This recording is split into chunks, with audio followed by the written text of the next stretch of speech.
আসসালামু আলাইকুম রহমতুল্লাহি অবরাকাতু। হোমিও শিপা ইউটিউব চ্যানেলের পক্ষ থেকে আবারও কার্যকরী একটি নতুন ভিডিও নিয়ে আপনাদের মাঝে হাজির হলাম। আশা করছি পুরো ভিডিওটি দেখবেন।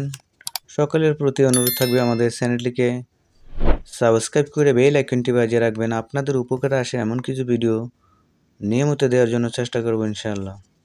আজকে যে বিষয়টি নিয়ে আলোচনা করব সেটি হচ্ছে সাপি প্রাকৃতিক রক্ত পরিশোধক একটি সিরাপ। এটি আপনারা অনেক পরিচিত একটি সিরাপ, তারপরেও এটির সংক্ষিপ্ত কিছু বিষয় নিয়ে আলোচনা করব।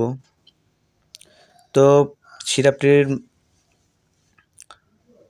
মূল্য কত, কোথায় পাবেন, এটির খাওয়ার নিয়ম বিস্তারিত আলোচনার মাধ্যমে থাকবে। আর ভিডিও শেষে আমাদের ফোন নাম্বার দেওয়া থাকবে, সেখান থেকে আপনারা যোগাযোগ করতে পারবেন।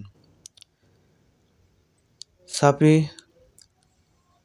প্রাকৃতিক রক্ত পরিশোধক এর সংক্ষিপ্ত বর্ণনা দিচ্ছি। সাপি মূল্যবান প্রাকৃতিক উপাদানের সমন্বয়ে প্রস্তুত বহুমুখী গুণসম্পন্ন হার্বাল ঔষধ, যা রক্ত এবং চর্মরোগের চিকিৎসায় অত্যন্ত কার্যকরী। সাপি রক্ত বিশুদ্ধের স্বাভাবিক প্রক্রিয়াকে উদ্দীপ্ত করার মাধ্যমে রক্ত পরিশোধন করে মুক্ত ও ঘর্ম নিঃসরণ ও বৃদ্ধি করে এবং পরিপাক তন্ত্রকে উদ্দীপ্ত করার মাধ্যমে অন্ত্রের গতি বৃদ্ধি করে।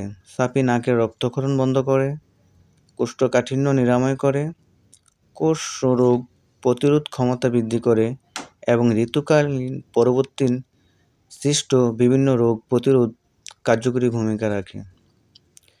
সাপি 1939 সাল থেকে কোনো বিরূপ প্রতিক্রিয়া ছাড়াই সফলতার সাথে ব্যবহৃত হয়ে আসছে। তো অনেকগুলো উপাদান দিয়ে এটি তৈরি। তা সংক্ষিপ্ত কিছু উপাদানের কার্যকারিতা আপনাদের মাঝে আলোচনা করব। সাপি প্রধান উপাদানসমূহের কার্যকারিতা: সোনা পাতা পাকস্থলীকে পরিষ্কার রাখে এবং চর্মরোগ প্রতিরোধের সহায়তা করে। রেড চিনি রক্ত পরিশোধক, ইহা লিভারের কার্যকারিতাকে উন্নত করে এবং কোষ পুনঃমেরামত করে। নিম পাতা রক্ত পরিশোধক এবং সকল প্রকার চর্মরোগ নিরাময় করে। চিরতা রক্ত পরিশোধক এবং ত্বককে বিষমুক্ত করার মাধ্যমে কোমল ও মসৃণ করে। তুলসী রক্ত সঞ্চালন বৃদ্ধি করে এবং ত্বককে উজ্জ্বলতা বাড়ায়। তো সাপি নির্দেশনা: রক্ত দূষণ, ফোড়া, ব্রণ, ফুসকুড়ি, বিবর্ণতা, একজিমা, সোরাসাইটিস, কোষপাঁচড়া, নাকের রক্তক্ষরণ, কোষ্ঠকাঠিন্য, স্থূলতা, অবসাদ, হাম এবং প্রসবকালীন জ্বালাপোড়া, এগুলোতে সাপি অত্যন্ত কার্যকরী ভূমিকা রাখে। প্রাপ্তবয়স্ক যারা 2 থেকে 4 চা চামচ দৈনিক 1 থেকে 2 বার, অপ্রাপ্তবয়স্ক আধা থেকে 1 চা চামচ দৈনিক 1 থেকে 2 বার খাবার পরে সেবন করবেন। আর সাপি সেবনে অবশ্যই রেজিস্টার চিকিৎসকের অনুমতি বা তাদের সাথে পরামর্শ করে সেবন করবেন।